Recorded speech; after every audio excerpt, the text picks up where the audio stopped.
లౌడ్గా చెప్పు. సుస్థిర గాలి, నీరు, నేల. ప్రకృతిలో భాగమైనది గాలి, నీరు, నేల.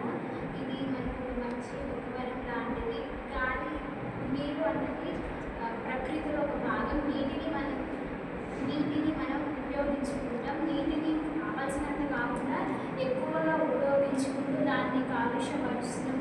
ఎలా అంటే పరిశ్రమల నుంచి వచ్చే కెమికల్స్ని వాటర్లో రిలీజ్ చేయడం వల్ల దాంట్లో ఉన్న జంతువులన్నీ మరణించిపోతాయి. అవి తాగిన వాళ్ళకు కూడా అనారోగ్య సమస్యలు వస్తాయి. అలానే చెట్లను నరికివేయడం వల్ల వర్షాలు సరిగ్గా పడవు. అలా భూగర్భ జలాలు తగ్గిపోతాయి, ఉష్ణోగ్రతలు పెరుగుతాయి. ఉష్ణోగ్రతలు పెరిగి హిమాలయాలలో ఉన్న మంచు అన్నది కరిగిపోయి దానిలో ఉన్న మీథేన్ వాయువు అన్నది రిలీజ్ అయ్యి అది ఉష్ణోగ్రతలు పెరగడానికి కారణమవుతుంది. దానివల్ల మనకి వర్షాలు లేక సరైన టైంలో పడక అతివృష్టి అనావృష్టి లాగా పడుతున్నాయి. అలాగే బావులు త్రవ్వడం ద్వారా నీరు ఇంకే నీరు తక్కువయ్యి తోడే నీరు ఎక్కువ అవుతున్నది. నీటిని ఉపయోగిస్తున్నాం కానీ దాన్ని పొదుపు చేయడం లేదు. ఇంకే నీరు అన్నది పెరిగేలాగా చేయాలి.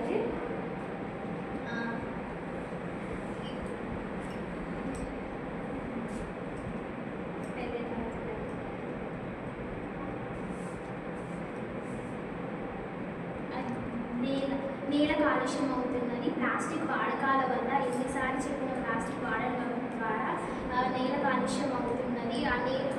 ప్లాస్టిక్ అన్నది భూమిలో ఎన్ని సంవత్సరాలైనా కూడా కరిగిపోదు. ఆ ప్లాస్టిక్ అన్నది అలానే ఉంది. ఆ ప్లాస్టిక్ ద్వారా నేల అన్నది కాలుష్యం అవుతున్నది. ఆ ప్లాస్టిక్ తిన్న జంతువులు కూడా చనిపోతున్నాయి. ఆ ప్లాస్టిక్ ద్వారా మనకి చాలా అనారోగ్య పరిస్థితులు కూడా వస్తాయి. కానీ మనం దాన్ని పట్టించుకోకుండా వాడుతున్నాము. ఇంకా పరిశ్రమల ద్వారా వచ్చే వాయువులను గాలిలో వదిలివేయడం ద్వారా గాలి అన్నది కాలుష్యమయ్యి ఆ గాలిని పీల్చే వాళ్ళకి లంగ్స్ ప్రాబ్లమ్స్ వస్తున్నాయి.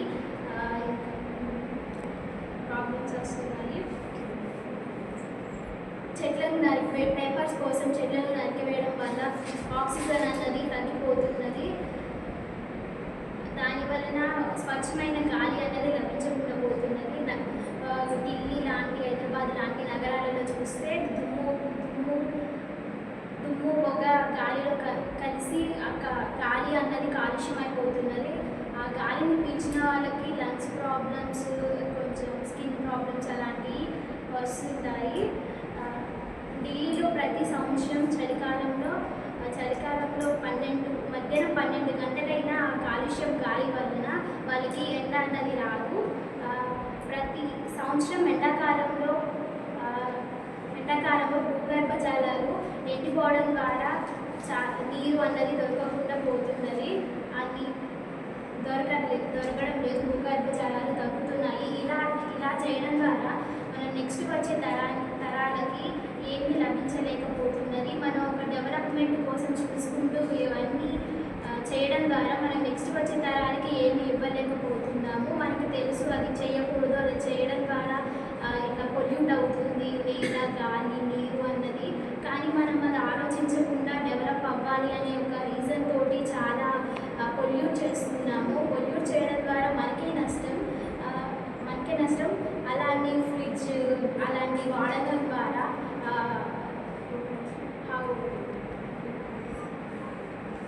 గ్యాసెస్ రిలీజ్ అవ్వడం ద్వారా దాని ద్వారా కూడా భూమి అన్నది వేడెక్కుతుంది. ఆ వేడెక్కడం ద్వారా ఆ వర్షాలు ఉష్ణోగ్రతలు పెరుగుతూ ఉంటాయి.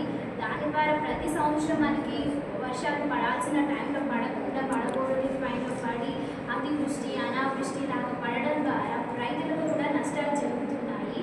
ఆ నేల కాలుష్యం ఎలా అవుతుందంటే నేలలో పురుగు మందులు యూజ్ చేయడం వల్ల ఆ నేలలో ఉన్న సారవంతం అనేది తగ్గిపోతుంది. అది సేంద్రియ పద్ధతిలో వ్యవసాయం చేయడం ద్వారా అది వ్యవసాయ దిగుబడి అన్నది పెరుగుతుంది. అదే ఆ పురుగు మందులు వాటిని పెరగడం కాకుండా సేంద్రియ వ్యవసాయం వల్ల చేయడం ద్వారా ఆరోగ్యం అన్నది కూడా చక్కగా ఉంటుంది. ఎలాంటి అనారోగ్య పరిస్థితులు రాకుండా ఉంటుంది. కానీ అది వాళ్ళు తెలుసుకోకుండా ఎక్కువ పురుగు మందులు యూజ్ చేస్తున్నారు. దానివల్ల నేలలో సారవంతం తగ్గిపోతుంది. ఇప్పుడు దిగుబడి వస్తుంది, కానీ తర్వాతకి అది రాదు. వ్యవసాయం జరగడం కూడా ఎక్కువ జరగదు. వ్యవసాయం చేయడానికి కూడా వాటర్ అవసరం. వాటర్ గురించి మనం పట్టించుకోకుండా ప్రతి ఒక్క దానిని పొల్యూట్ చేస్తూ అలా తెలిసినప్పుడు డెవలప్మెంట్ కోసం అలా చేయకూడదు. మన నెక్స్ట్ వచ్చే తరాలను కూడా ఆలోచించుకొని మనం చేయాలి. ఏదైనా చేయాలనుకుంటే ఇప్పుడు మనం ఉన్నాం కదా, మనం డెవలప్ అవ్వాలి కదా అని నెక్స్ట్ వచ్చిన తరాలను పట్టించుకోకుండా మనం అలా చేయడం వల్ల వాళ్ళకి ఏమీ మిగలదు. ఇంకా మళ్ళీ కరెంటు కోసం బొగ్గుని త్రవ్వడం ద్వారా బొగ్గు ఇప్పుడు మన కరెంటు యూజ్ అవుతుంది. బట్ మన నెక్స్ట్ వచ్చే జనరేషన్కి వాళ్ళకి బొగ్గు అన్నది ఉండదు కదా. ఇప్పుడు మనం నిల్వ కోసం ఎక్కువ త్రవ్వుతున్నాం కాబట్టి అది వాళ్ళకు కూడా అవగాహన కల్పించాలి. సోలార్ సిస్టమ్ ద్వారా మళ్ళీ వాటర్ ద్వారా కూడా కరెంట్ అన్నది తయారు చేసుకోవచ్చు. అలా కూడా వాళ్ళకి కొంచెం కల్పించడం ద్వారా వాళ్ళకి మెచ్యూరిటీ అనేది వస్తుంది. ఇంకా